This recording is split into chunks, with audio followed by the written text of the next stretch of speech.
114.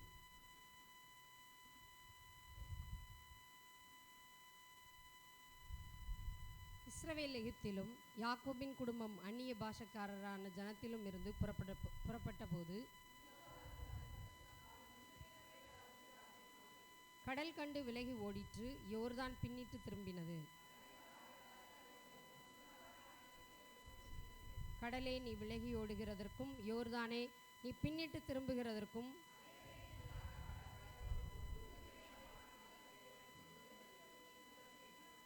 பூமியே, நீ ஆண்டவருக்கு முன்பாகவும் யாக்கோபுடைய தேவனுக்கு முன்பாகவும் அதிரு.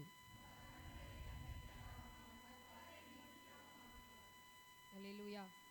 நாம் யாவரும் அமர்ந்து கொள்வோம். ஆண்டவராக இயேசு கிறிஸ்துவின் நாமத்தினாலே உங்கள் யாவருக்கும் என்னுடைய வாழ்த்துதலை தெரிவித்துக் கொள்கிறேன்.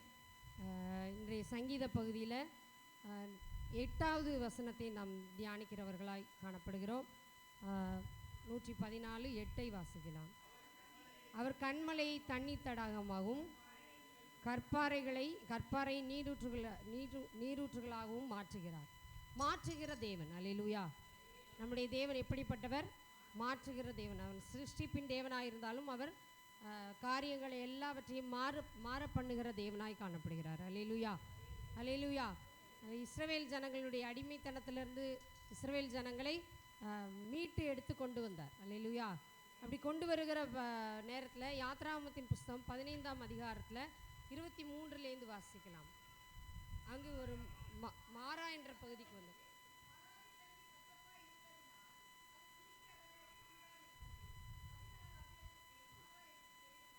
அந்த இடத்துல எப்படிப்பட்ட தண்ணீர் காணப்பட்டது? கசப்பான தண்ணீராய் காணப்பட்டது. அந்த இடத்திற்கு அவர்கள் மாரா என்று பெயரிட்டார்கள். அல்லேலூயா. அப்பொழுது ஜனங்கள்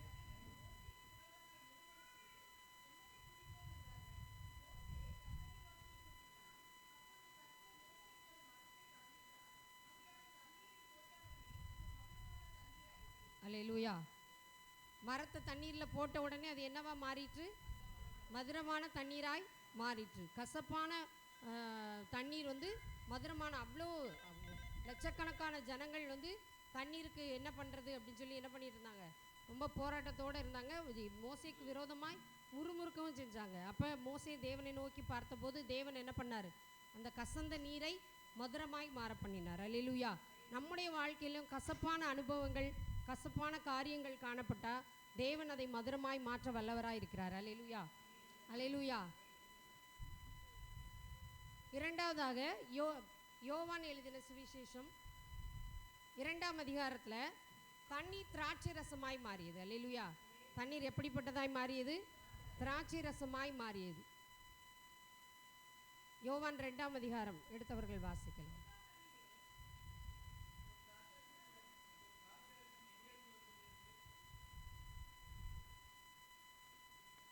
இயேசுவும் 1 வாசிக்கலாம்.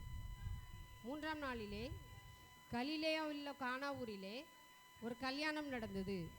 இயேசுவின் தாயும் அங்கே இருந்தாள். இயேசுவும் அவருடைய சீஷரும் அந்த கல்யாணத்துக்கு அழைக்கப்பட்டிருந்தார்கள். திராட்சை ரசம் குறைவுபட்ட போது இயேசுவின் தாய் அவரை நோக்கி, அவர்களுக்கு திராட்சை ரசம் இல்லை என்றாள். அதற்கு இயேசு, ஸ்திரியே, எனக்கும் உனக்கும் என்ன? என் வேலை இன்னும் வரவில்லை என்றார். அடுத்து பாருங்கள், 7வது வசனத்தை வாசிக்கலாம். இயேசு வேலைக்காரரை நோக்கி, ஜாடிகளிலே தண்ணீர் நிரப்புங்கள் என்றார். அவர்கள் அவைகளை நிறைய நிரப்பினார்கள். அவர் அவர்களை நோக்கி, நீங்கள் இப்பொழுது மொண்டு பந்தி விசாரிப்புக்காரரிடத்தில் கொண்டு போங்கள் என்றார். அவர்கள் கொண்டு போனார்கள். அந்த திராட்சை ரசம் எங்கேருந்து வந்ததென்று தண்ணீரை மொண்ட வேலைக்காரருக்கு தெரிந்ததே அன்றி பந்தி விசாரிப்புக்காரனுக்கு தெரியாததனால் அவன் திராட்சை ரசமாய் மாறின தண்ணீரை ருசி பார்த்தபோது மணவாளனை அழைத்து, எந்த மனுஷனும் முன்பு நல்ல பாருங்கள், திராட்சை ரச தண்ணீரை திராட்சை ரசமாய் மாற்றினார். அல்லேலூயா. அந்த வீட்டில் குறைவுபட்டிருந்தது. திருமண வீட்டில் குறைவுபட்டிருந்ததுன்னா எவ்வளோ வருத்தமாக இருக்கும் பாருங்கள். அப்படி ஒரு காரியம் காணப்பட்ட நேரத்தில் தேவன் என்ன பண்ணார்? அந்த குறைவை மாற்றி அங்கு தண்ணீரையே திராட்சை ரசமாய் மாற்றினார். அது ஒரு சுவை உள்ளதா, ஒரு மனம் உள்ளதா, ஒரு நிறம் உள்ளதா? நிறம் இல்லாத தண்ணீரை நிறம் உள்ளதாய் மாற்றினார். நம்முடைய வாழ்க்கையிலும் குறைவுகள் காணப்படும் போது தேவன் அதை மாற்ற வல்லவராய் இருக்கிறார். அல்லேலூயா, அல்லேலூயா. லூக்காவின் புஸ்தகம் 10ஆம் அதிகாரம் 14ஆம் வசனம். லூக்காவின் புஸ்தகம் 18 18ல் 10 18:10. 2 மனுஷர் ஜெபம் பண்ணும்போது ஜெபம் பண்ணும்படி தேவாலயத்துக்கு போனார்கள்.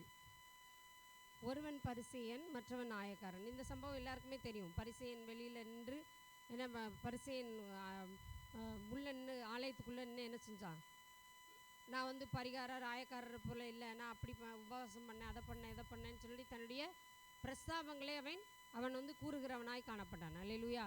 ஆனால் இந்த பாவியான மனுஷனோ என்ன பண்ணான், தூரத்துலேருந்து ஆலயத்தை ஏறெடுக்க கூட துணியாமல், ஆண்டவரே நான் பாவி, என்னுடைய பாவங்களை மன்னிங்க அப்படின்னு சொல்லி என்ன செஞ்சான், அவன் வந்து என்ன செஞ்சான், தேவனை நோக்கி ஜெபம் பண்ணினான். இப்போ பாருங்கள், இதில் 13ஆம் வசனம்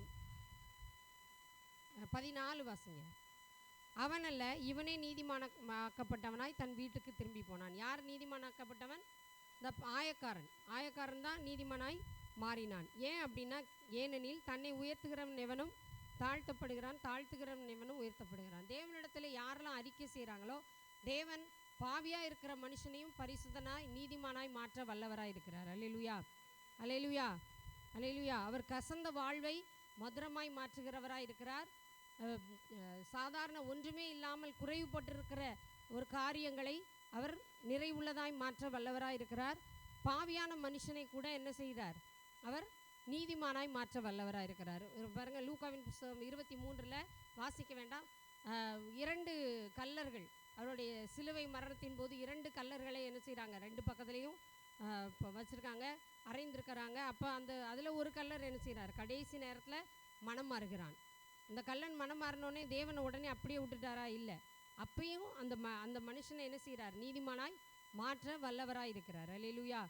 நம்ம அதே மாதிரி நம்முடைய தேவன் மாற்றுகிற வல்லமை பெற்றிருக்கிறதுனால நம்ம என்ன காரியம்னாலும் சரி, அடிமைத்தனத்தில் இருந்தாலும் சரி, பாவத்தில் இருந்தாலும் சரி, கடன் பாரத்தில் இருந்தாலும் சரி, எந்த காரியத்தில் இருந்தாலும் சரி, தேவன் நம்மை மாற்ற வல்லவராக இருக்கிறார் என்பதை நாம் அறிந்து கொள்வோம்.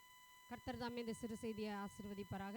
நாம் யாவரும் தலைகளை தாழ்த்தி தேவனை நோக்கி பார்ப்போம். எங்களை மிகவும் நேசிக்கிற நல்ல தகப்பனே, நன்றியோடு துதிக்கிறோம் ஆண்டவரே, ஸ்தோத்தரிக்கிறோம் ஐயா. அப்பா, எங்களுடைய இந்திய தேசத்திற்காக இந்த சமூகத்தில் வருகிறோம். தேசத்தின் ரட்சிப்பு ஆண்டவரே மிகவும் அவசியமாக இருக்கிற சுவாமி. அப்பா, எங்களுடைய தேசம் ரட்சிக்கப்படட்டும் ஐயா. அல்லேலூயா, ஸ்தோத்திரம். உண்மை முத்தமாய் நடக்கிற தலைவர்களை எங்களுக்கு தாங்க அப்பா. ஸ்தோத்திரம் ஆண்டவரே. ஜனங்கள் உண்மையான தெய்வத்தை கண்டுகொள்ளணும் ஆண்டவரே. அப்பா, ஸ்தோத்திரம். கண்மூடி ஆண்டவரே விக்கிரகத்தை பின்பற்றுகிற அநேக ஜனங்கள் உண்டு. ஜனங்களுடைய கண்களை எல்லாம் திறந்துருளுங்கப்பா. அப்பா, ஸ்தோத்திரம். எங்களுடைய தேசத்தில் ரட்சிப்பின் மலை ஊற்றப்படட்டும் ஐயா. அப்பா, ஸ்தோத்திரம். எங்களுடைய சபைக்காக ஜெபிக்கிறோம், சபையின் போதகருக்காக ஜெபிக்கிறோம் ஆண்டவரே. ஆசீர்வதிங்க, சபையின் குடும்பங்களை ஆசீர்வதிங்க.